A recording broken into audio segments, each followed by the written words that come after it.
Hello, lovely people. And welcome back to another episode of Mondays Are for the Nerds. I'm your co-host, Jay Wright. And I'm your other co-host, Tristan Stump. Back after a week's break of your news. We got hit with a case of the... I got hit with a case of the busies. Yeah, we were super busy last week. Not able to do it. But fear not, we included some last week and this week. Oh, yeah. For you. And by some, for me, it means most, because I was like, I'll just include the big stuff, and a lot of last week was like big, fairly big stuff. So we'll get that hit. We'll hit that for you later. But do some small talk. Did you do anything fun? Did I do anything fun this week? Oh, we did do something. we did do the one bit. I guess we could talk about. No, yeah, because that's going to be in your releases and stuff. So anything, the big fun thing we did this week, we'll have to talk later. We'll have to bring up later. Part 1 and then part 2. Last night I played a whole lot more of Zelda: Echoes of Wisdom. I hadn't gotten to sit down and play it, for a good bit because of work, and getting it done. Got the volcano area done. There's a point in the game where it will just kind of let you go anywhere. Story-wise, there's a point, like almost the opening of the game, once you get your basic tools, that you can go anywhere. But the follow the story, it only really gives you 2 points, and then it gives you 3. So it's like semi-open. Anyway, so I got the volcano done. Pretty cool, pretty nice. I don't think I've watched anything in a while that wasn't on YouTube. I just chilling and watching things before I go to sleep to wake up and work. Someone saw my shirt. I'm wearing the Garfield shirt that Jay got me when we went and saw Garfield. Yes. And it says eat, sleep, repeat. Oh, that's accurate. And I said, just throw in work on there twice, so it's work, eat, work, sleep, repeat. Exactly. Work, eat, yep. And correct me last year when I had 3 different jobs going on at the same time. Dude, I cannot believe you did that. Like, when you told me, you're like, oh, yeah, I'm working. Let's see, at the time it was... and then... We could not keep any of those names in. I just realized. No. Just do a big foghorn over that. When you worked at... I'll just use that noise. You want me to do some more for you so you can have a couple variations? You can tell we haven't recorded a couple weeks because we've already lost our minds. Exactly. Mondays are for You find a way to put a sound bite in the actual title, so you there's a mini play button. You go, Mondays are for and you get Ernest goes Oh no. Is that serious? Oh, we set off the dogs. We can keep this in. Probably should. No, yeah, that's what I did this week. I was telling you what I did today, where I kind of made the jump. I'm making the jump from Twitter to Blue Sky. So if I say, I'm on all major platforms or major social media platforms, that's probably gonna be a platform you're gonna be able to find me on more now. Yeah. Because the changes they made are stinky and I don't like them. And everybody jumped ship this morning, and the difference on my For You page from this morning to now is just night and day. And it was already bad. Yeah. So it's good. I'm going to post more art. I swear, here in a couple months when things really get rolling, I'm actually going to be able to start. I keep promising on here. It's like, no, I'll be making this art, but I'm actually going to be working on art. So I'm excited for that. Get the comic strip back up and running. But what did you do anything interesting this week? Apart from Thursday, like we will just get into later, I had the triple header at the Alamo. True, yeah, you did do that. I went up to see, I got tickets to, I planned out my meticulous, what was supposed to be National Cinema Day, and apparently that's not happening this year, much to both of our chagrins. I had a triple header planned at the Alamo to see The Apprentice. What was the other one? Piece by Piece. No, it was... Oh, it was The Apprentice. Saturday night. And then Superman, the Christopher Reeve story. Yeah. And then I got up there, and they had canceled the Apprentice showing for projector issues, and they'd emailed me 20 minutes into the trip, and I didn't see it until I got to the Alamo, and I was like, oh no. But Piece by Piece, I told you, it pleasantly surprised me. Mm-hmm. I mean, I've even been on here. I'm like... Yeah, you were like, I don't know. I don't know if Pharrell Williams deserves... No, it was really good. Yeah. It was really good. I liked it. It was very colorful. I liked it. Saturday night, hilarious. I watched an interview. He was on a talk show. It was, what's his name? He played Jim Henson and I almost said Andy Kaufman. That's who else played Nicholas Braun. yeah, and he was talking about playing the two characters. And yeah, he's like they hired him to play Jim Henson, and then they had someone else lined up to play Andy Kaufman. I forget who it was. But then Jason Reitman, he's like, or you saw the interview. Yeah, where he was like, hey, for all he of you backed listening, out. he's like, hey, backed out. You want to play Andy Kaufman? He's like, yeah, who you get to play Jim? He's like, oh, no, you'll play both. And he's like, okay. They don't share any screen time. Yeah. But not like you couldn't do that anyway. Is it not weird to think about the fact that the Muppets were on the first season of Saturday Night Live? I know. Of course, that was back when the Muppets was still like the Muppet Show, so it wasn't quite for kids as much as they are today. Yeah. It was a bunch of like, it wasn't a bunch of like original Muppets. I think not like so. Kermit and all that. But still with the Muppets branding, I should say. Exactly. Yeah, because the Muppets branding is way more kid focused now than it ever has been. Yeah. I saw Jim Henson was in the first trailer. I was like, what? And that was something where I was like, I think I knew that. And then I read about it. I was like, yeah, because I had a all those Who Was books. Oh, I had books. Who Was Jim Henson. Love I look books, back, dude. I'm like, I wonder how many of those are as how factual a lot of those are. Like if there's some of it, because I had one Who Was Walt Disney, and there's some about it where it's like, no, we know that wasn't quite. Yeah, Saturday Night, I really loved it. I love Gabriel LaBelle so much, and I love Jason Reitman, and I love Rachel Sennott, and Dylan O'Brien was hilarious as Chevy Chase. Not Chevy Chase, Dan Aykroyd. Chevy Chase was Corey Michael Smith, who was also amazing in it. I told you this. I don't know if I told you this or if I told Haley this, but there was like a lot of our showings. It was like, of course, Sunday afternoon. Did I tell you about that? A lot of people came in like dressed in like suits and all that. Like, that's like, right. Church clothes, and I'm like, this is Going from R-rated church to watching Saturday night. Yeah. And granted, SNL in 1970s was like, even for today, like, whoa. Yeah. But like, you're going to the R-rated showing of it, or of the making behind it. I'm like, you sure you want to be here right now? No, it was really good. It was really good. I loved it. And then Superman, the Christopher Reeve story, almost made me cry at the end. It was just a good time. Yeah. Any of those. I need to watch the Jim Henson documentary. I do too. I know. There's been so many things that we've talked about on the show that I've been like, I need to watch that I just haven't. Because either I get into something like I've talked about. It's like, oh yeah, this new game or show is like is taking over everything in my free time. Exactly. But yeah, they're just movies and stuff, and just need to sit down and watch that. And I'm like, I get to like time to watch it, and I'm like, well, I kind of want to watch Modern Family. Yeah. I don't want to dedicate 2 hours. Of my I've time realized right because it's like, oh, you're like, oh, I'll do Lego and do this, or like, do you watch anything while you do notes? Because I found when I'm doing notes, I cannot play. I mean, if I play something, it has to be music. I do a lot of the Saturday nights. I mean, especially recently, I'll do it my releases and stuff while watching Saturday Night Live. Yeah. Or I'll throw on Modern Family or something like that, just some kind of like background noise. Should I just get started with my releases? Yes, sir. Last week, in terms of releases on the movie side, on VOD and digital, Beetlejuice was released just a little over a month since it dropped in theaters. And then on theaters, on Friday, October 11th, we got the release of Terrifier 3, Piece by Piece, which is his third week in a row on the pod. Saturday night, Average Joe and The Apprentice, which is 7th week on the pod. And on the streaming side, on Monday, October 7th, we got the documentary The Menendez Brothers dropped on Netflix. And then this week, on the VOD and digital side on movies, The Wild Robot released on VOD. And I'm like, that's only been like 3 weeks. I haven't even gotten to go see it yet. I know, and now you can just watch it here. Yeah, now I can just watch it here, but it's like, man, I want to watch it in theaters. It's still there. It's still there, yeah. I might. I mean, they just got rid of Deadpool and Wolverine. I'm trying to think of my next night. I guess next Friday we'll be recording and I'll have D&D. So Sunday night?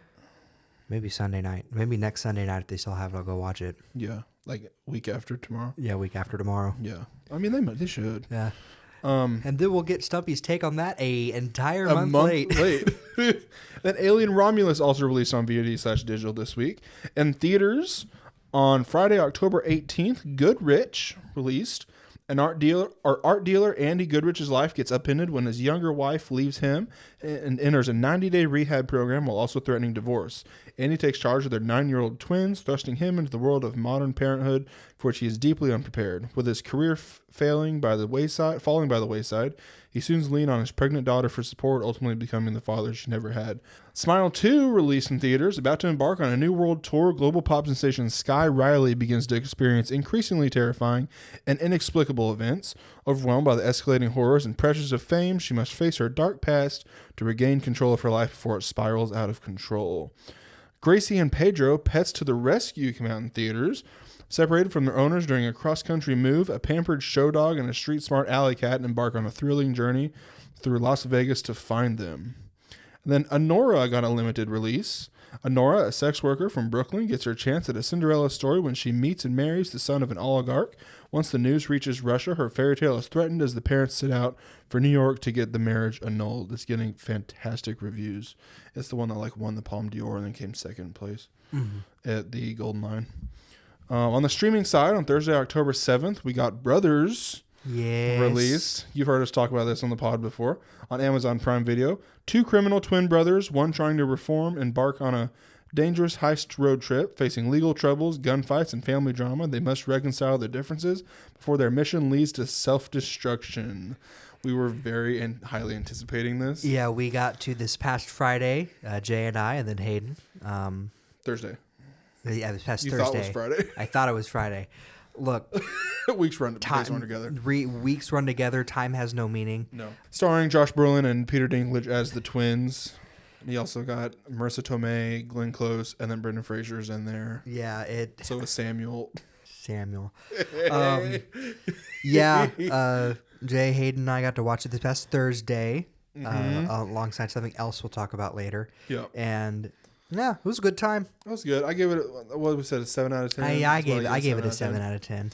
It was a good time. Not just it's just kind of your standard fare. Oh yeah, streaming. I would argue that nobody was funnier, even though it probably wasn't trying to be. Than the movie, but that doesn't stop it from having some really funny parts. Brendan Fraser. Brendan Fraser alone. You can tell he's enjoying it. Oh yeah, absolutely. And that's the best part. Especially the climax. You could tell he was having a lot of fun in the climax.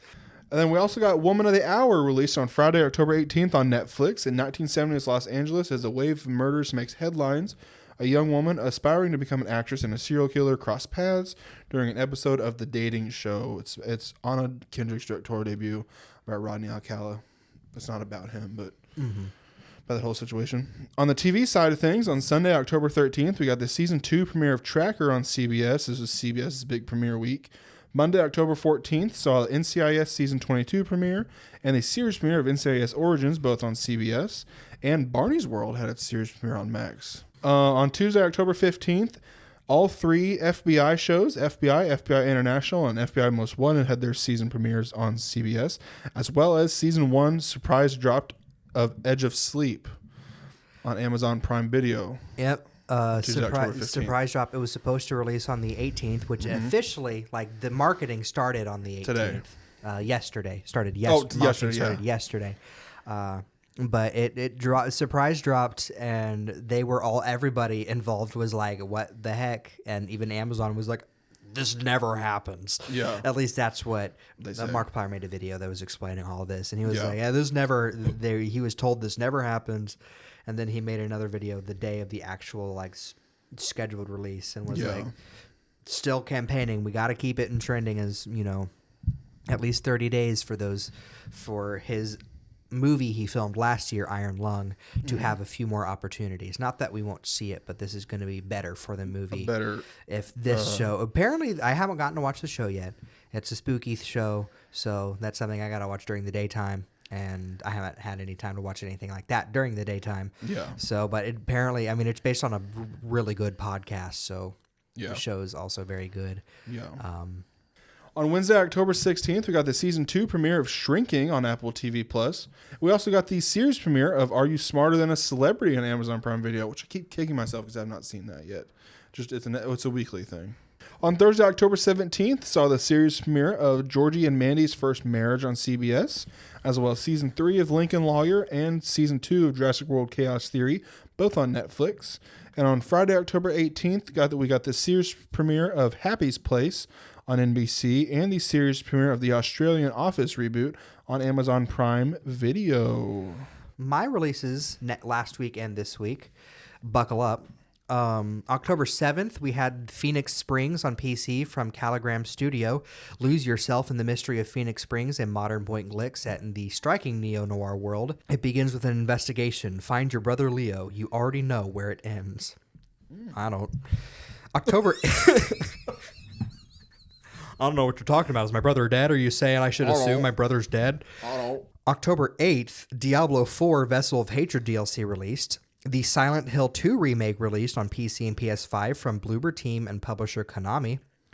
Investigating a letter from his late wife, James returns to where they made so many memories, Silent Hill. What he finds is a ghost town, prowled by disturbing monsters and cloaked in a deep fog. Confront the monsters, solve puzzles, and search for the traces of your wife in this remake of Silent Hill 2.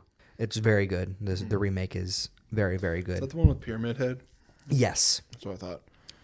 And it's one of those games where it's like, oh, you're remaking it. You better be very careful. You're going to have a lot of people. There's some people who it's their favorite game of all time that also consider it the best horror game, if not game of all time. Yeah. So it's just one of those things where you got to be, that is a very project to be very careful of. And they seem to have landed it. Yeah. Obviously, there's some complaints about it, but you're going to get that one with a game as popular as the original is.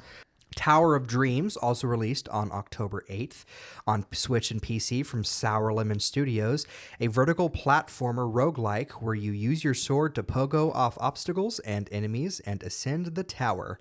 On October 9th, Lego Harry Potter came to PS5 and modern Xbox platforms. October 10th, Backyard Baseball 97 was released on PC from devs Mega Cat Studios and publisher Playground Productions. Rediscover the joy of the original Backyard Baseball 1997, now updated for modern systems. Build your roster among the iconic backyard kids and aim for those home runs in various game modes. Relive the magic of this classic baseball game. And Sky Ocean's Wings for Hire on PS5, Switch, PC, and Xbox from developer Octeto Studios and publisher P-Cube. Sky Ocean's Wings for Hire is an homage to JRPG classics. Set in the open skies, experience adrenaline-filled turn-based dogfights as you take the role of captain and unite a party of ragtag sky pirates setting upon an unforgettable, touching journey. October 11th was the release of Dragon Ball Sparking Zero on PlayStation, PC, and Xbox from devs Spike Chunsoft and publisher Bandai Namco. Dragon Ball Sparking Zero takes the legendary gameplay of the Budokai Tenkaichi series, raises it to whole new levels. Make yours the destructive power of the strongest fighters ever to appear in Dragon Ball. Europa on Switch and PC from devs Helder Pinto, Chozabu, and Nova Dust Entertainment and publisher Future Friends Games. On the moon Europa, a lush terraformed paradise in Jupiter's shadow, an android named Z sets out on search of his answers.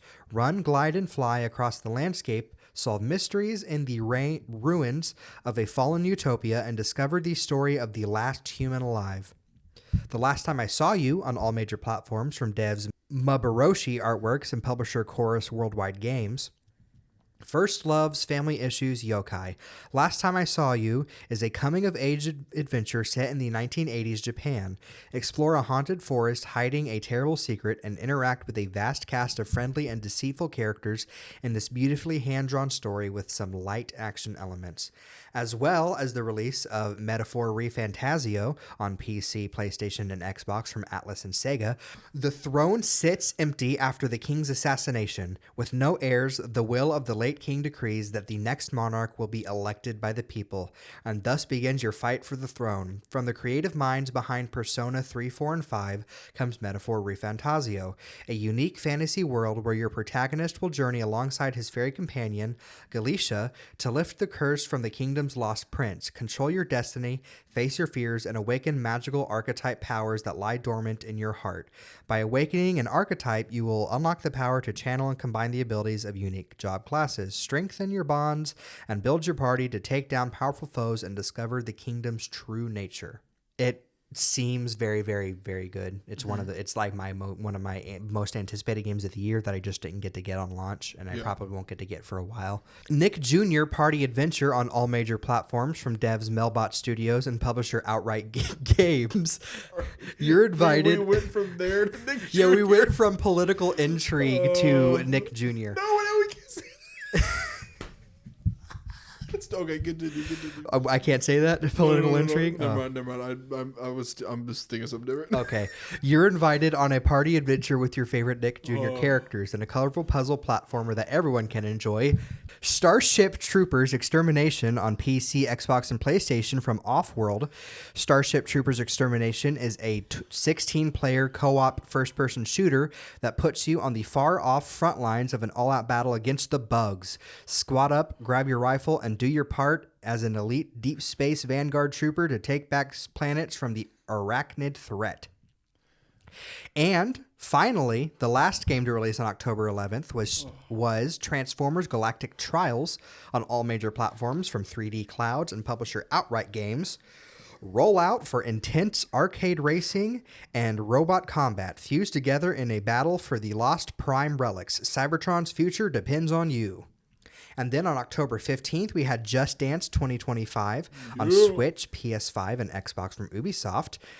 Neva on all major platforms from devs Nomanda Studios and publisher Devolver Digital. Experience the moving tale of a young woman and her lifelong bond with a magnificent wolf as they embark on a thrilling adventure through a rapidly dying world. We also, on October 15th, got Nico Dorico, The Magical World on all major platforms from devs VEA Games and publisher Knight's Peak. Join Nico and Luna on their quest in Nico Dorico, a vibrant platform adventure with family-friendly design, couch co-op, and various gameplay themes such as minecarts, chase levels, expansive 3D areas, and underwater adventures. Nico Dorico promises a magical journey for all ages. It looks very good. It looks like it's a game that combines like Crash Bandicoot with Donkey Kong Country, which are probably like two like games that would fit together well the way their levels are structured. Yeah. Apparently it's it's got fully voiced cutscenes. I like the voice of the villain. I got trailers for this like a bunch out of nowhere. I'm like, oh, this game's coming out like this month. How did I not know about it? On October 16th, Crow Country was ported to Switch. I know before that I said that there was a PS4 version coming on October 16th. More on that later. October 17th, A Quiet Place: The Road Ahead on PC, Xbox, and PS5 from devs Stormmind Games and publisher Saber Interactive. A Quiet Place: The Road Ahead is a single-player horror adventure game inspired by the critically acclaimed blockbuster movie franchise, Survive in Silence. Apparently, that game has a microphone. We're gonna pick up what's on your mic. It can pick up what you're saying. That sounds horrifying. And I've heard you can turn it off. Before. Right. Yeah. Oh, dude, Phasmophobia, which we're actually going to talk about later. You've heard me and the guys talk about that one. I've seen Smosh play Phasmophobia. Yeah. That one was like one of the first like big games to be like, oh, it uses microphone. It can hear what you're saying, which makes scenes which makes moments in the game where you're like trying to hide in a closet from the ghost, and if you like just your dog barks at something, you're done. Yeah. I remember there was I think I saw on TikTok some Alien game. Alien, not Romulus. That's the movie. But there was an Alien game where it was like it would pick up on your mic. Yeah. Yeah. It's a cool technology. It's a cool thing. Utilize. If I wasn't, I would love to make a game like that. Arsene Lupin, Once a Thief on all major platforms from devs Blazing Griffin and publisher Microids. Discover the youth of a legend. Experience the transformation of Arsene Lupin from whimsical thief to legendary hero in Arsene Lupin, Once a Thief, an adventure and investigation game freely adapted from the works of Maurice LeBlanc, with its events unfolding in the early 20th century. And then finally, not finally for releases, but finally for October 17th, we had Super Mario Party Jamboree on Switch from Nintendo Cube and Nintendo. The Mario Party series is back with more jam-packed than ever, with over 110 minigames, new online and offline modes, and plenty of customization choices. There's something for every kind of partygoer. So you, me, Hayden, and my sister got to play it on launch day alongside watching brothers. You won both games, which I'm still bitter about. Did you text Haley that you learned not to play Mario Party with me? No, I did not. She told me something about that where You might have said something to her. I said something where I told you that I told Mo that I've learned not to play Mario Party with you. But if Haley said something about Mario Party, I think that's just something. Yeah, there's something that Haley said to me today where she's like someone I don't know why my brain thought that you told her like, yeah, I found out that you can't play. It might have been Hannah or something like that. I don't want to play Mario with Jay anymore because I do play dirty. Oh, Jay. I come to win.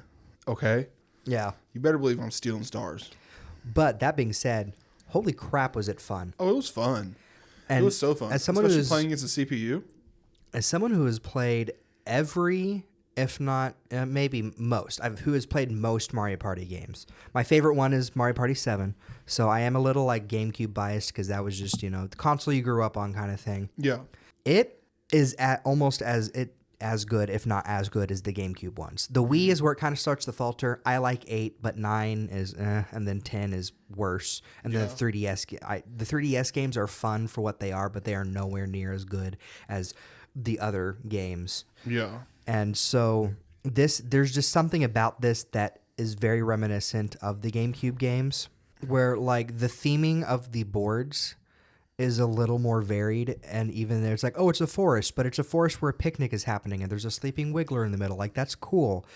Whereas, and then the last Mario Party game we got was just a remake of the Nintendo 64 boards, where the theming was also more unique. But it got to the point where, like most of the Mario games, it was just kind of like, oh, here's another grassland board, and here's another. We're used to it was like in the GameCube era, Nintendo 64 era, even the first couple the Wii games and stuff, where it would be like, oh yeah, so this board is set in space, or this board is a Western theme, or this board is a library. You know, the one I always play with Cronster is the haunted house one from one of the past games. From one of the past games. Is that from the last one? That might be from the last one because you play it on Switch.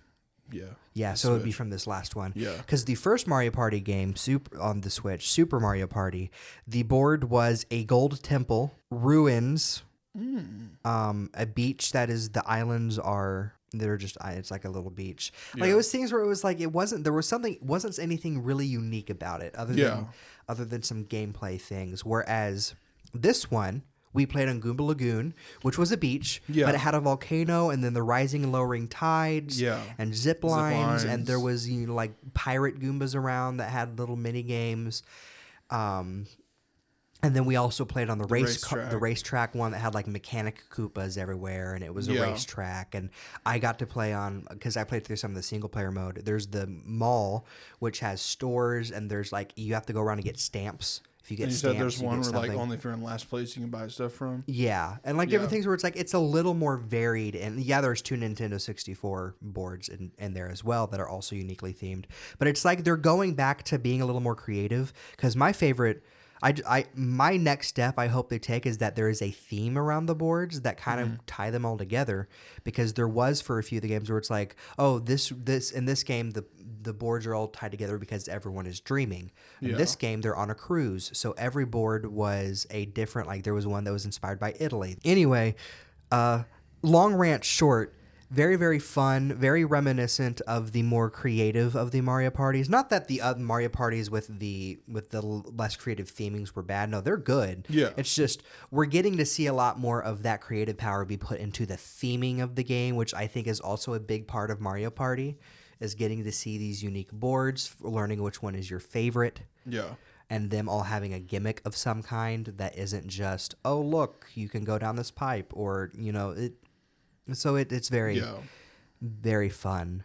The mini games are all fun. There's one we didn't get that I'm almost glad we didn't get that I played in the single player one. Only because our communication is so when we play games like this. You gotta call me out like that. Where it's 2 versus 2, and you're mountain climbing, and so you have these like hooks that you hang onto the side of a mountain, and you have to hold the A button to hold onto the hook, and then the other player has to let go and swing forward and grab the next hook and hold A, like, and so you have to and it like you have to keep getting to the end before the other 2 players do. And I'm like, I was having fun playing it. I'm like, man, If I'm paired with the wrong person, that's going to end horribly playing this game. You get me and my competitive spirit trying to win. Oh, I'd be mad. It's like that cookie cutter one. Yeah. You got to get it just right. Hayden, pay attention. You leaned forward and you were like, Hayden, you better start paying attention right now. While he's trying to have like a very pleasant conversation. I know. And then you started talking like, Stumpy, don't you dare distract him. I didn't say that, but I'm thinking it. We got to beat the CPU. But long story short, I would give the game solid, me not playing a lot, 10 out of 10. I give it a solid 10, maybe 9 and 9.5 because there's some things with it. It's like that could be a step above. But as far as like it being like one of the best Mario parties, I would agree because people have been saying, "Oh, this is the best Mario Party in years." It absolutely is. Mm-hmm. It is up there with some of the best Mario Party games. October 18th. Retro Realms, Ash vs. Evil Dead, and Halloween on all major platforms from Way Forward and publisher Boss Team Games. The Retro Realms arcade connects select Retro Realms games with all other titles in the series that you can own, like the Ash vs. Evil Dead and Halloween games, which are sold separately to unlock new access and abilities and create the ultimate mashup of horror legends. And they're like side-scrolling pixel. We talked about them before. Yeah. They seem fun. Hot Wheels Monster Trucks Stunt Mayhem on all major platforms from developer 3D Clouds and publisher Game Mill Entertainment. Hot Wheels Monster Trucks are ready to catch some wild air and perform insane stunts while smashing and bashing through fantastical arenas in a new game that brings your favorite monster trucks to your fingertips. They're already at my fingertips because they are small toys. Teenage Mutant Ninja Turtles Mutants Unleashed, released on all major platforms from developer A Heart Full of Games and publisher Outright Games. Join the Turtle Brothers straight from the sewers and slide into the new adventure of shell-shocking proportions as an action-adventure game starring the Mutant Mayhem iteration. I got a couple of posters and a ton of trailers. For posters, we got posters for The Legend of Ochi, Carry On, Wallace and Gromit, Vengeance Most Foul. We got some character posters for Gladiator 2, a new poster for Secret Level, a new poster for the Phineas and Ferb revival, Karate Kid Legends, Godzilla -1 re-release, Wolfman, and Five Nights at Freddy's 2 and Drop. In terms of trailers, we got a trailer for Silo Season 2, releasing November 15th on Apple TV+. The Monkey, releasing February 21st in theaters. Invincible Season 3, releasing February 6th on Amazon Prime Video. We got the first trailer for Wallace and Gromit Vengeance Most Foul. Yes. Releasing January 3rd on Netflix. More on that. The Legend of Ochi, releasing 2025 in theaters. Carry On, dropping December 13th on Netflix. Arcane Season 2, Part 1, dropping on November 9th on Netflix. Watchmen Chapter 2, releasing November 26th on digital. Creep, releasing November 15th on Shudder. The Electric State, releasing March 14th on Netflix. Dune Prophecy, releasing in November on HBO. SpongeBob and Sandy's Country Christmas, releasing in December on Paramount+. The Strangest Chapter 2, releasing in sometime soon in theaters. A new trailer for Wolfman, releasing January 17th in theaters, which I will make Trey go see that with me, because even though it looks horrifying, I'm there. Megan 2.0, the new trailer was shown at New York Comic Con, releasing June 27th in theaters. Don't Move, releasing on October 25th on Netflix. Ash, releasing in 2025 in theaters. And then the trailer for The Walking Dead, Dead City Season 2, releasing spring 2025 on AMC, was released at our New York Comic Con as well. In terms of release dates, Invincible Season 3 will premiere on February 6th with no mid-season break. Until Dawn, really the live-action movie, releases on April 25th, 2025 in theaters. Wallace and Gromit, Vengeance Most Foul, which is for the second week in a row on the pod, finally got a release date of January 3rd on Netflix. Makes sense. It's releasing earlier in the UK, so... Long Legs will be re-releasing in theaters on October 23rd to celebrate Halloween.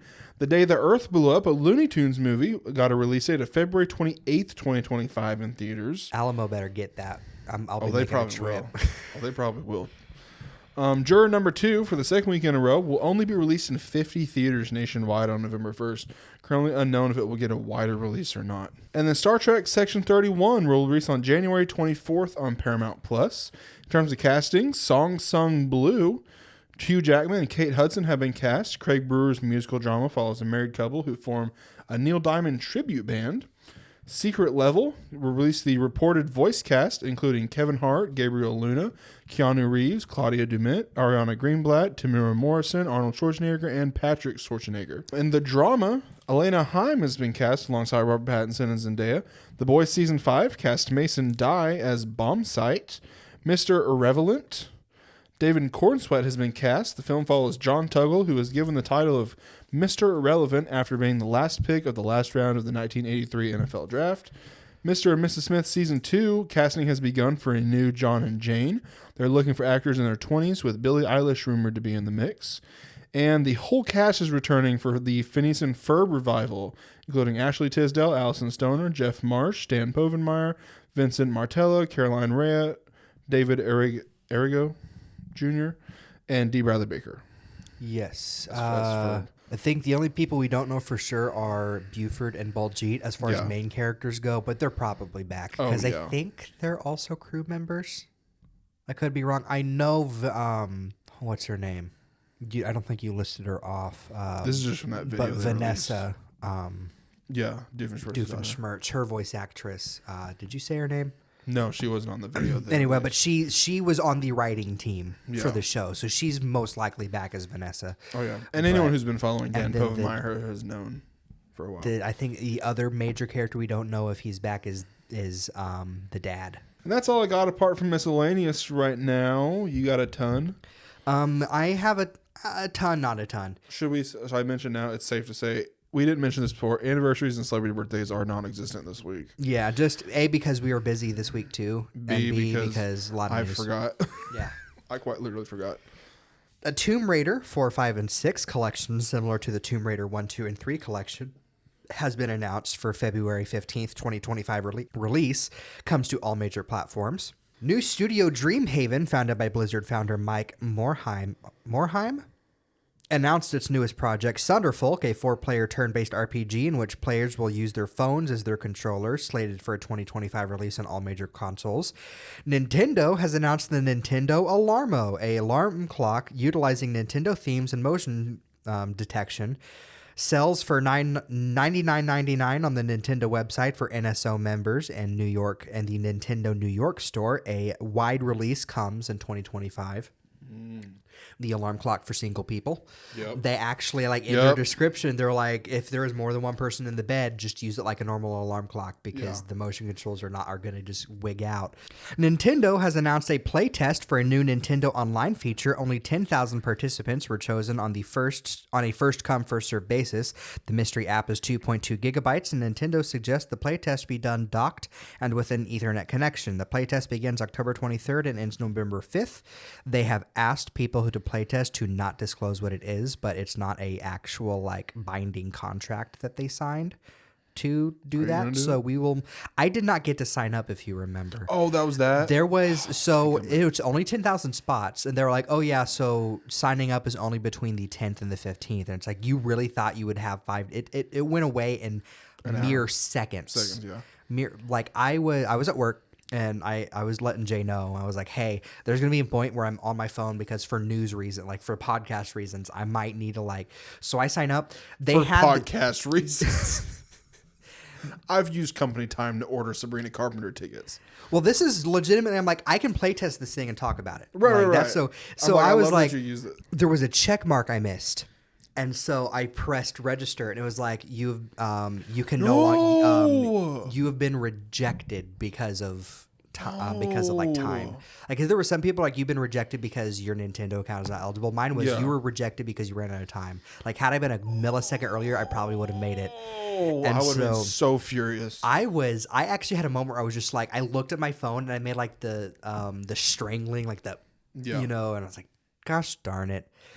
But hey, we'll know what it is. Who knows what it's supposed to be? A 2 gigabyte app. So some people were like, oh, maybe it's achievements. It's like, well, why would the achievements be 2 gigabytes?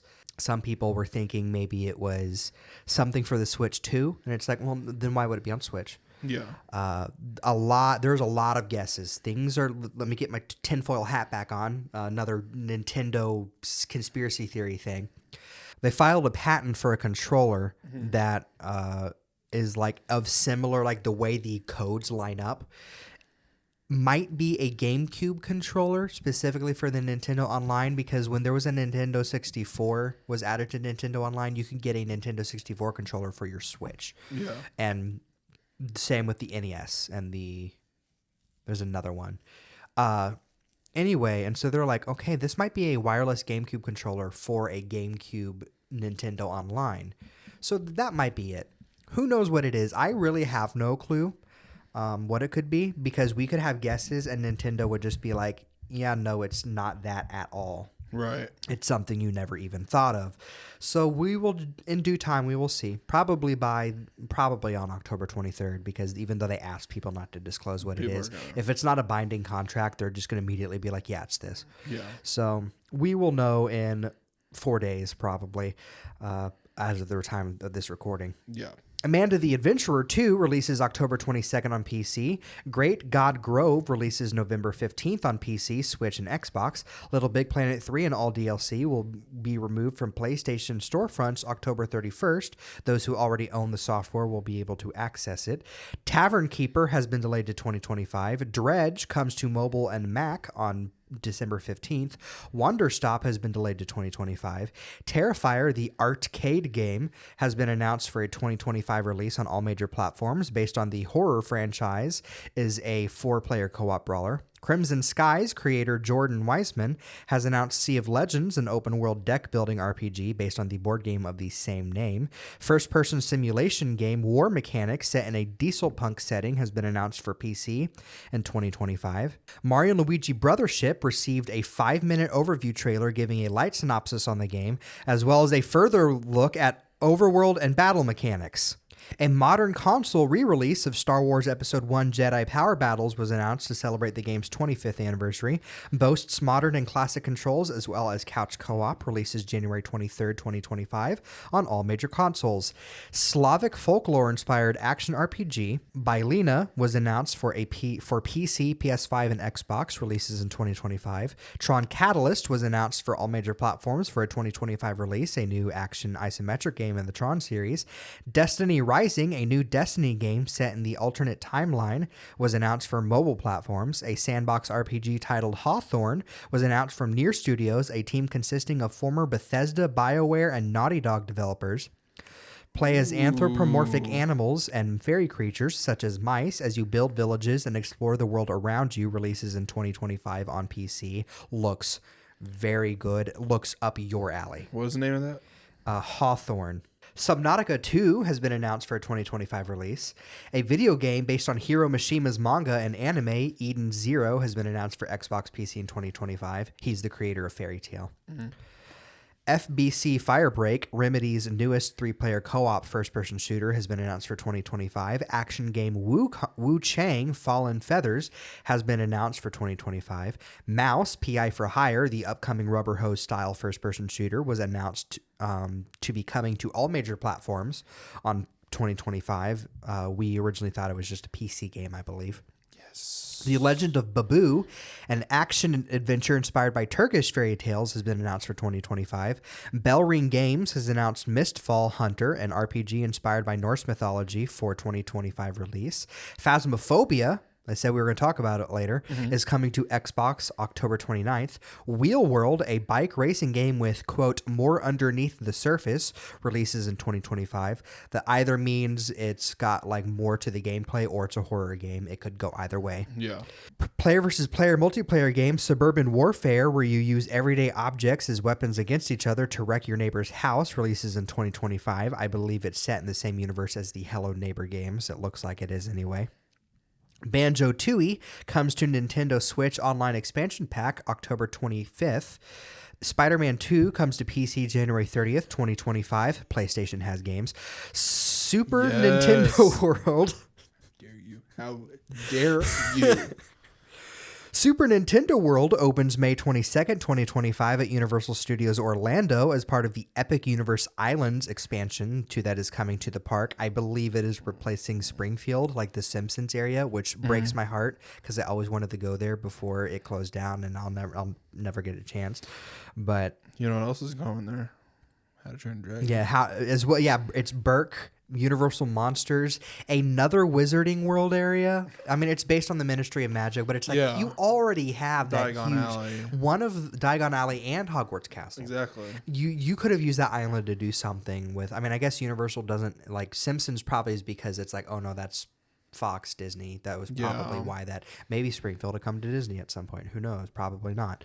But it's like, you could have, honestly, I'm surprised there isn't like an illumination area or something. Oh, absolutely. Like, do the things, like, imagine the Sing Theater where they could do performances for kids, and then there's a ride based on Despicable Me. Like, you could have done There is a ride based on Despicable Me somewhere. Yeah, but give it its own section. Oh, yeah. You know, anyway. Yeah. Astrobot's first DLC level, Building Speed, launched October 17th. Crow's Country PS4 release was delayed to October 22nd because of PlayStation reasons. And then we got a first look at Spider-Woman in Fortnite. I got some new looks this week. We got some new stills, release of The Monkey, new look at Invincible's new suit from Season 3. First clip, release of Georgie and Mandy's first marriage, featuring the return of Meemaw and Mary Cooper. We got some new looks at Feathers McGraw from Wallace and Gromit Vengeance Most Foul, some new stills, and the behind-the-scenes look of the stop motion for Feathers McGraw. We got new clips from Mads and All Happy Families, new look at Robert Pattinson and Mickey 17, new look at Nick Frost droid SM-33 from Star Wars Skeleton Crew, and new stills were released of The Walking Dead, Daryl Dixon, The Book of Carol. In terms of first looks, we got a first look at The Gorge, Scott Derrickson's new film starring Anya Taylor-Joy and Miles Teller. It's a survival thriller following two snipers, one American, the other Russian, stationed in separate watchtowers to safeguard the world from mysterious evil, releasing in 2025 on Apple TV+. First behind-the-scenes look at Sydney Sweeney as boxer Christy Martin from her upcoming biopic. The Conjuring Last Rites, you got the first behind-the-scenes look, releasing September 5th in theaters. First look at the Abbott Elementary and It's Always Sunny in Philadelphia crossover. And the first peek at Toy Freddy from Five Nights at Freddy's 2. And box office earnings this past week, Piece by Piece opened with $3.6 million domestically. Terrifier 3 opened at number 1 in the film's opening weekend, earning $18.2 million, already the highest grossing film in the franchise. And The Nightmare Before Christmas re-release earned $2.3 million. And for the second week in a row, we got some Glenn Powell news. The Family Guy Halloween special released on Hulu. I have yet to watch it. I want to watch it. It's just a regular episode. With Glenn It's Powell. not even like a lengthy. Glenn Powell's not even in it that much. I mean, he's a big part in it. It has a lot of like funny jokes in it. But it's one of those things like they just took a normal Halloween episode and were like, oh hey, let's just make it a Halloween special. And The Running Man, Josh Brolin has been cast as the villain, the remake that Glenn Powell is starring in. In terms of new announcements, Ready or Not 2 is officially in the works. Sing Thriller, a new Sing short film released on October 16th on Netflix, with returning cast Matthew McConaughey, Tori Kelly, Nick Kroll, Scarlett Johansson, Taron Egerton, and Garth Jennings, all reprising their roles. Love Language, a new rom-com, was announced, featuring Chloe Grace Moretz, Anthony Ramos, Mandy Jacinto, Lucas Gage, Isabel May, and Billy Lord will star. Filming has begun. A new, you said Nick Jr. earlier, new Wonder Pets show. Huh. Have you seen this? Wonder Pets in the City, new animated pre-K series releasing in December on Apple TV+. It's a different kind of guinea pig, and instead of a turtle and a duck, it's a snake and a rabbit. Okay. Interesting. Yeah. This is the second reboot of a childhood cartoon to have the suffix in the city. Or not suffix, the subtitle in the city. After VeggieTales in the City. Oh, that's right. On Netflix, which you can no longer watch. I think it was taken off, but a new live-action Viewmaster toy movie is in the works at Sony. Prince Charming movie is in the works at Disney with Paul King set to direct. Another new live-action Lord of the Rings movie is in the works. The Hunt for Gollum won't be split into two films, despite previous reports. Instead, they are developing another Lord of the Rings movie at the same time. And Luca Guadagnino is set to direct a new adaptation of American Psycho at Lionsgate. And I also have Christopher Nolan's next movie will not be sci-fi, but some speculate that it may be in the espionage genre. Okay. I know there was some speculation, even the past couple episodes, where it might be horror. And we made the joke where he's going to bring a demon forth to avoid CGI. Oh, yeah. You remember that? I remember that whole bit. Yeah. Man. But if he's doing an espionage movie, Christopher Nolan, I'm there. I know that we're not going to go through all the new announcements from the past 2 weeks because then we'd be here forever. But I know the Patrick Star Show and Rick and Morty were renewed for 2 more seasons each. Yes, I do have Rick and Morty was this week. I'm trying to remember. Let's just go rapid fire through some of them. I know that Over the Garden Wall, we found out it's an Aardman animated short. Animated it's short. releasing on Celebrate the 10th. These are new announcements from last week. I Love Boosters is announced. The Housemaid is being made. Fast and Loose is Will Smith's next movie. Live action Shinobi. The Hider will be John Robert Downey Jr.'s next movie. Big Bang Theory spinoff is in the works. Yeah, another spinoff. I wonder, guesses on what it's going to be about. Is it going to be about... Brian Posen, Lauren Lapkus, and Kevin Sussman will reprise it's probably about the comic book store then.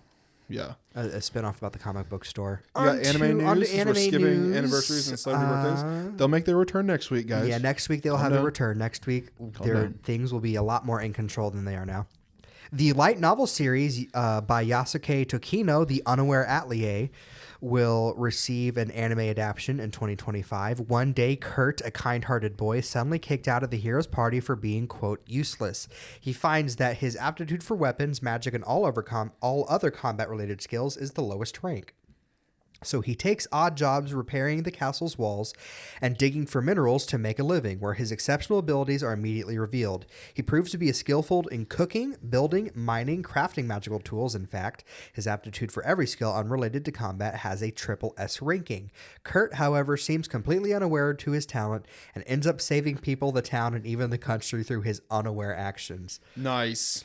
It's probably not going to be set up as a comedy, but that sounds hilarious. Like the idea of this guy that's like accidentally perfect at everything is just, it's like twist on like the Ernest movies where he's hurting people on accident, where he's just like Magic Maker Isekai Muhao no Kurikata premieres in January 2025. Dr. Stone Science Future premieres in January 2025. A new trailer released for Batman Ninja vs. Yasuga League. The anime adaptation of Makishimiya Suzuki's light novel series Welcome to Japan, Mrs. Elf premieres in January 2025. Kazuhiro Kitase's main hobby is sleeping. Ever since he was young, he would enter a world within his dreams and go on exciting adventures. As he grew older, he became acquainted with a female elf, and the two have now been united through a dragon's brand. As he wakes up one day, he notices a familiar figure sleeping next to him. The elf girl from his dreams. Join Kazuhiro on his new adventures through Japan with the lovely Mrs. Elf. Aquarion Myth of Emotions premieres January 2025. The One Piece anime will be going on hiatus until April 2025, where it will return with more episodes adapting the Egghead Island arc. In the meantime, a remastered and re-edited condensed version of the Fishman Island arc episodes will air. This brings the arc down from 62 episodes to 21. Woo. That's how much filler this 1,000 episode anime. Part of the reason why it's so long is because it's just not paced very well. I love it. I love as much time as I can get with these characters, but there are times where it's like, this could have been shorter. Yeah. Additionally, the One Piece manga will be taking a 3-week break starting October 21st. Windbreaker Season 2 premieres in April 2025. I've Been Killing Slimes for 300 Years and Maxed Out My Level Season 2 premieres in April 2025. The final season of My Hero Academia premieres in 2025. Madaka Kuriowa is Impervious to My Charms premieres in January 2025 based on Ren Kuze's manga. Mona is the cutest girl in school and she knows it. In fact, she has everyone wrapped around her pretty little finger, except that is Madaka Kuriowa, a recent transfer student. Determined to win him over and solidify her reign as the unchallenged queen bee, Mona rolls out the red carpet for her newest would-be subject, only for the stone-cold stoic to glare down at her at every turn. Just how far will she go to prove her charms are truly irresistible and win over the last unclaimed heart in school? And why is it that her chest keeps getting tighter the harder he proves to conquer? Oshi no Ko will publish the last chapter November 14th. And finally, the Rose of Versailles anime film will release January 31st, 2025. Oscar Francois de Jargeas is a young noblewoman raised as a son by her father. As commander of Marie Antoinette's palace guard, Oscar is brought to face with the luxury of King Louis XVI's court of Versailles. Joined by her servant Andre, Oscar is privy to the intrigue and deceit of France's last great royal regime. That actually sounds quite interesting. Oh, yeah. In comics news, Marvel revealed Daredevil Cold Day in Hell, new series inspired by Old Man Logan, follows a grizzled Matt Murdock who is no longer Daredevil but still the man without fear. DC has announced DC Go, a collection of 3 webcomics exclusive to the DC Universe Infinite service. The comics are Harley Quinn in Paradise by CRC Payne, Siobhan Chiffon, and Kathy Lee, and Nothing But, with 2 T's, Nightwing by Patrick R. Young and Moy R. Marco. I wonder how much longer we have to go before the Nightwing has a nice butt joke is ran dry. Renaissance of Raven by Sina Grace and Nico Boskunen was also announced as the 3rd of the 3 webcomics. That one sounds very interesting. That one I actually saw the synopsis for. And what it is like Raven gets pretty tired of her teammates, or her teammates seem to be ignoring her or something. And as well as her family, you know, Demon Dad and all that, things get pretty... And her boyfriend, Beast Boy, is really not being of any help. And so she ends up being called into this fantasy world who need her help. And she has to choose between saving their lives or going back home, and the things that happen from there. Sounds very interesting. Also sounds very much like a lot of the anime I watch. Like I looked at it and like, this is just an isekai. It's Raven isekai. I got some comics on my side. On the DC side, The Penguin, for the 9th week in a row, episode 4 dropped. Was amazing. It holds one of the highest IMDb ratings for a TV episode ever at 9.5 out of 10. It explored like Sophia's backstory. Mm-hmm. If she doesn't win an Emmy for this, I'm going to lose my mind. I think you said something to me about like that is an Emmy-worthy episode. I did, and that's been an Emmy-worthy performance for the last 3 episodes. But oh my goodness, her time at Arkham. Mm-hmm. Joker Folie à Deux, 180. 8th week in a row, had the worst second weekend decline for any comic book movie, earned $7 million in its second weekend, an 81% drop. And remember when... Is this counting Steel? What? Is this like, if we're going like ever in the history of comic book movies, I wonder if it's counting Steel. Or like some of those older ones where they're technically, you don't realize they're comic book movies, but they are. Yeah. Remember whenever Harold the Purple Crayon came out and I said, and on its opening weekend, it premiered at number 6 on the box office? Yeah. And earned the same amount that Inside Out did on its 8th week? Yeah. The same amount that Beetlejuice earned in its 6th domestic weekend. Is what the Joker earned in its 2nd. Oh, man. Yeah. Superman, new look at Superman, and first look at Crypto from the James Gunn Superman movie. Creature Commandos got a new trailer, which featured the first look at Clayface and Cersei.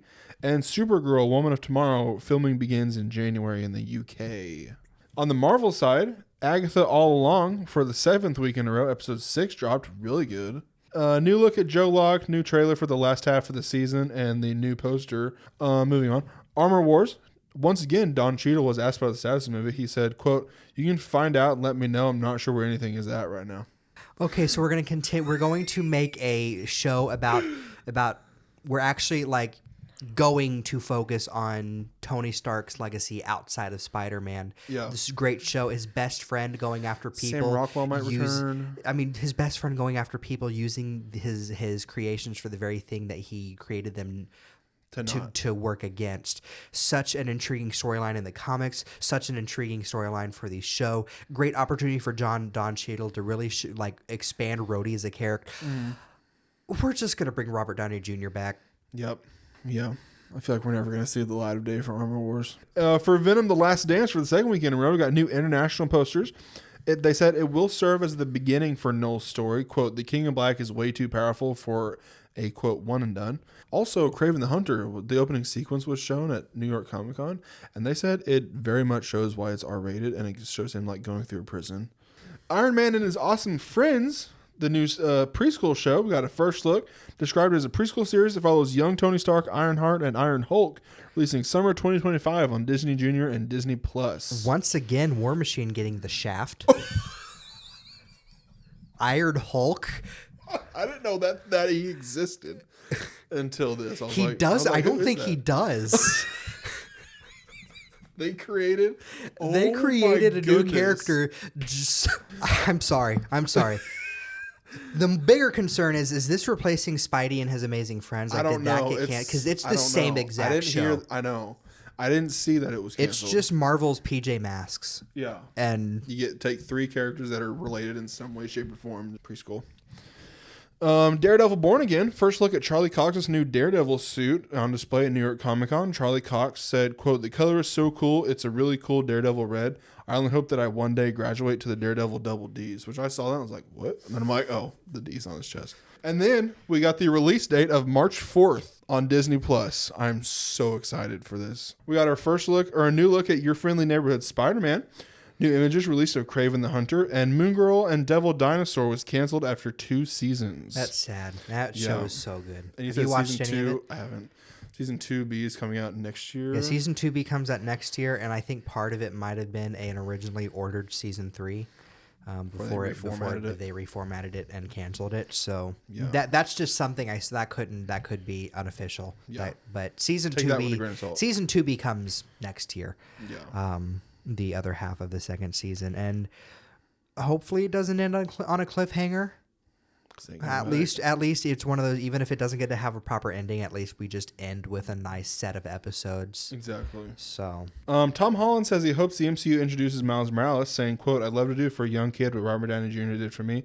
I love that. Yeah, I love that. And we got the new 2024 logo from Marvel, revealing the first look at Herbie from the Fantastic Four First Steps, and a new look at Harrison Ford's Red Hulk from Captain America Brave New World. In terms of celebrity deaths, we're going to go over last week's as well because they all deserve to be mentioned. Last week, Doc Harris, he was 76, English narrator for the Dragon Ball Z series, passed away. Christopher Saccone, he was 63, Madonna's brother and collaborator. Cissy Houston, 91, Grammy-winning gospel singer and Whitney Houston's mother. Nell Smith, she was 17, singer who recorded an album of Nick Cave covers with the Flaming Lips, passed away. And Ed Wheeler, he was 88, veteran actor on Law & Order and Blue Bloods. And then this week, John Lassell, he was 95, character actor best known for Dark Shadows. Mitzi Gaynor, she was 93, South Pacific star and Emmy-winning entertainer. And Lillian Schwartz, 97, American artist and pioneer in computer-mediated art. As well as Liam Payne, 31, former One Direction member turned solo artist. Sadly passed away this week. In terms of sources, I didn't have much this week. Entertainment Weekly, Discussing Film, Deadline, Movie Insider, TV Line, Hollywood Reporter, GQ, The Wrap, Variety, IGN, ID, Puck, BBC, Animation Magazine, at Not Tied, El Diavolo, The Direct, Chicago Tribune, Empire, People, and Cosmic Book News were all my sources. Thank you very much. my sources this week were Discussing Film, PlayStation Blog, Crunchyroll, IGN, Polygon, comicbook.com, and AIPT Comics, as well as official sites and socials of the studios mentioned today. This week, because we missed last week, we are doing 10 of the moms in our ranking cartoon moms based on how good of a candy haul we would be getting from them on Halloween. We're going to do 10 moms this week instead of the 5 like we would have done. As a refresher, Della Duck was at full-size candy bars. Aunt Cass and Chicha from Emperor's New Groove were at name-brand candy bars. And then Dexter's mom and Bunny Bravo were at off-brand candy bars. Next up, we got the mom from Rugrats. Dee Dee Pickles, you bet your bippy, she is in toothbrushes. She's one of those like whatever the crazy fad of the parenting world is. Yeah. I mean, her whole thing about her as a mom is she read the Dr. Lipschitz books, and that's how she raised her kids. And very like, oh well, I read on like in a modern I don't know if this was how she was in the reboot, but if I were to reboot her in a modern context, she'd be like, oh, I read on online somewhere that food has a dye in it that makes your kids go crazy. Like that's the kind of mom she was, just because she was very much like, I don't know what I'm doing, so I'm going to read about it. Yeah. So she would be handing out toothbrushes, much to her husband's even though there's probably episodes where she's seen giving out candy on Halloween. I'm just going based off of like what I personally think. The vibe. This is all going off vibes. Yeah, you're totally getting toothbrushes from her. Next up is Elastigirl. I have thoughts on this. You have thoughts on this? I think if she were handing out candy, she would go name brand candy. Okay. I don't think she'd go full size candy bars. However, if they have to run off and do something, I think she would just leave the bowl behind. And that way I think she'd get off-brand candy. Off-brand candy? Just for the sake of I also feel like from behind. a financial standpoint, Bob's going to be like, no, we're not getting name brand. That's exactly why I said we're not getting full size. Yeah. Because that. So I'm thinking off-brand candy Off-brand because candy? you know they're going to be having a mission called in. On Halloween, it would Yeah. something would interrupt them. Oh and they yeah, would have the to leave it. Underminer's Yeah. back. So, I'm so thinking yeah, off-brand. I agree. candy. Off-brand for that reason. Wanting to do name brand. but Yeah, it's wanting off-brand. to do name brand but off-brand. If she had like, if we're going off just her, not the superhero, I think it'd be name brand. Next up is from Jimmy Neutron. Judy Neutron. Okay, so this is where I'm going to ask you what you think, because I haven't seen a lot of I Jimmy haven't. Neutron. It's been so long since I've seen the Halloween episode. I'm pretty sure they just give out like it's just generic candy, so it would probably off-brand. Off-brand is where we would put her, but she's also the kind of mom I think would be like, "Hey, I baked cookies and I'm giving out cookies on Halloween because So we're thinking fruit granola? But then like. Do we want to rank her? Do we want to rank her? Do we want to rank cookies that low? Like, should we put cookies in off-brand? Like it's the middle. It's like it's awesome that I'm getting cookies, but I'm putting cookies in a bunch of like an unpackaged cookie in a bag full of packaged candy. Exactly. I don't think cookies in the same vein as fruit and granola. So do you? But I think it's like a step down from off-brand candy. But I don't want to put it in fruit. So and granola. do we want to add a new list where it's like the Judy Neutron tier? Full-size candy bars, name brand off-brand candy, Judy Neutron, fruit and granola. No, I think we can put her in off-brand candy. Put her in off-brand. Alrighty. And just lump cookies in there. Lump cookies. Because like I said, if I'm handed fruit or granola, I'm like, yeah. If I'm it's like I'm gonna eat these, but yeah. If I'm handing cookies, I'm like, dope. Yeah. But the same way I'd react if I'm handing off-brand candy, I'm like, it's candy. Yeah, cool. It's a cookie. But yeah, so that's what I think, because she's very much like she a lot of the time she's like oh hey, is your friends coming over? I baked cookies, like that's her character. So now, what kind of cookies are we talking about? They're usually chocolate chip, gingerbread, stuff like that. Because if it's the raisin one, no. Toothbrushes. Oh, yeah. Oh, absolutely, yeah. Okay, we're going off-brand candy with her. Next is the mom from Onward. I forget her name. Voiced by Julia Louis-Dreyfus. I think it's Laurel. Laurel Lightfoot. I'm kind of using the same logic as Elastigirl, but also not. I'm trying to think about like the neighborhood they lived in and the house they had. Yeah. The fact that she's a single mom.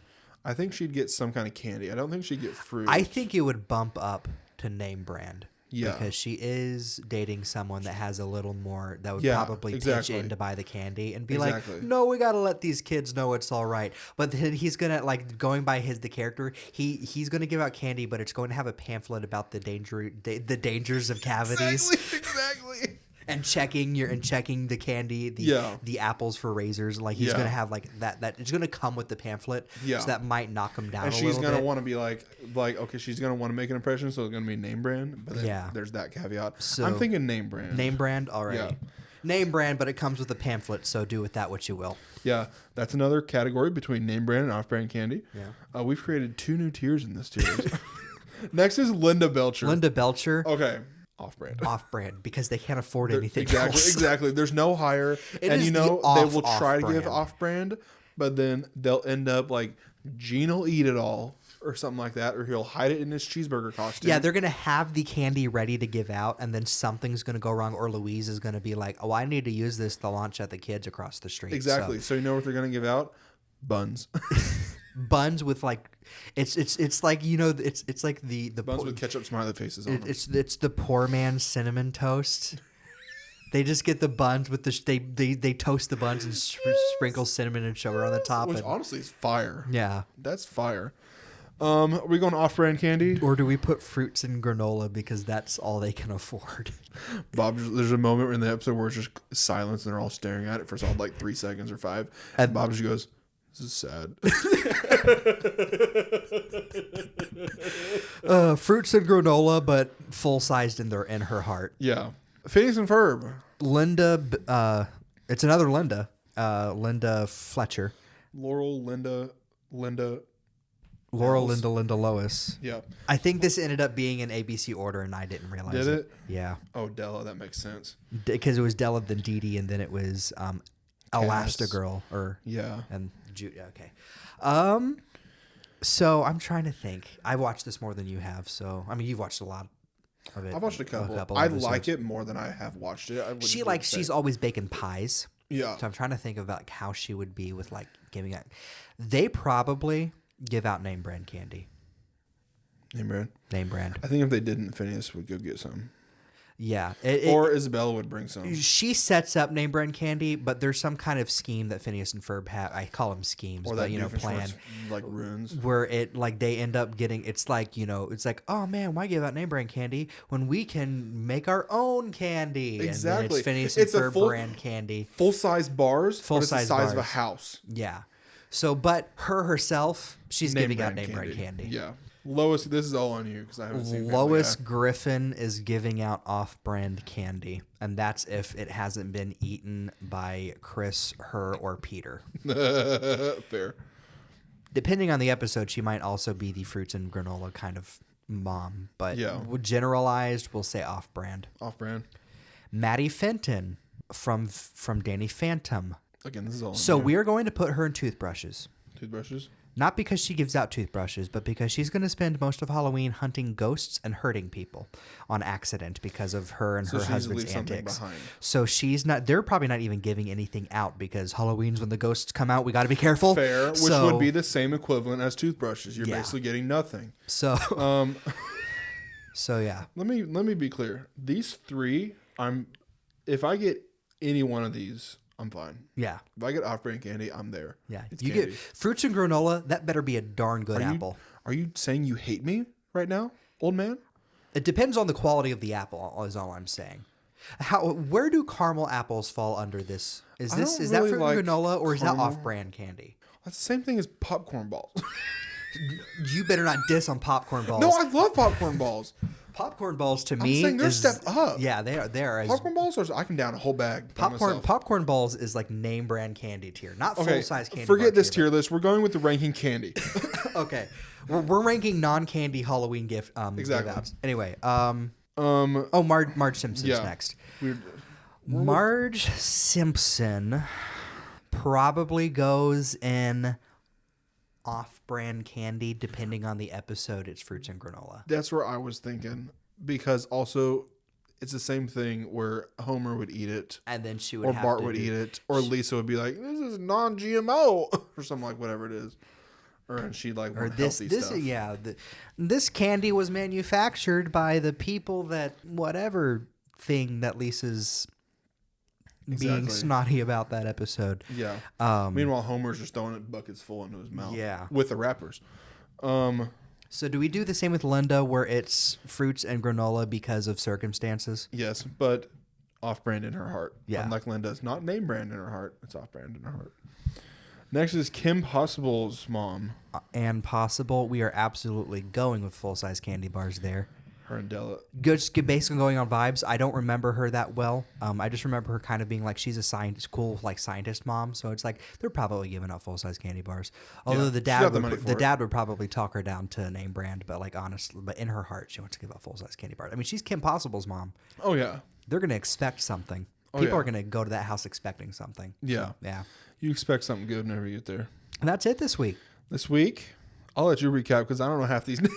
So Della Duck and Ann Possible are at full-size candy bars. Aunt Cass, Chicha, Laurel Lightfoot, and Linda Fletcher are at name brand candy bars. Off-brand candy bars, we've got Bunny Bravo, Dexter's mom, Elastigirl, Judy Neutron, and Lois Griffin. And then in fruit and granola territory, we have Linda Belcher and Marge Simpson. And then in toothbrushes, we have Dee Dee Pickles and Maddie Fenton. And that is our penultimate episode of this tier list.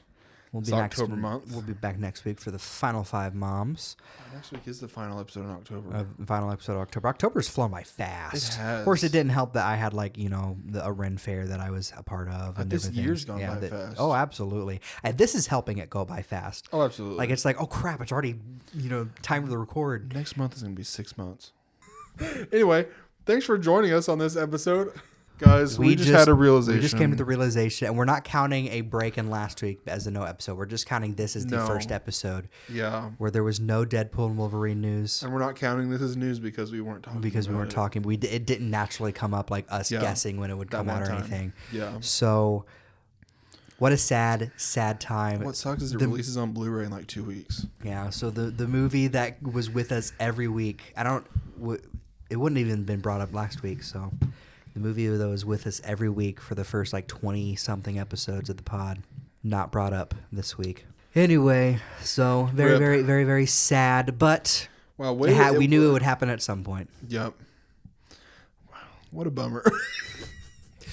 And on that note, be sure to like, comment, subscribe, do all those interaction things. Yes. You can follow the podcast on most social medias at Mondays for Nerds. You can follow me, Tristan Stump, at Sir Stumps a lot or Sir Stumps 17 on most social medias. Follow me on Twitter at PoThePanda001. Real quick, I tweeted something last night. Stumpy, can you go look at it? Because you haven't seen this yet. No, Let's be I honest. haven't. I'm back to watching some animal docs, some BBC stuff. So, which means the tweets are popping off in my mind. He's searching on his Twitter. There we go. To find my Your tweet. name wouldn't pop up when I typed in. Anyway, just learned that male. I have a response. I'm not going to say it on the podcast. Anyone who wants to know that, as a teaser, go to my Twitter, PoThePanda001. And then on Instagram, random Chris Pratt fan. I think it's R Chris Pratt F. R Chris 001. Yeah. You'll find it. Thanks for listening. And to this episode. we will see y'all next week. Goodbye. Bye.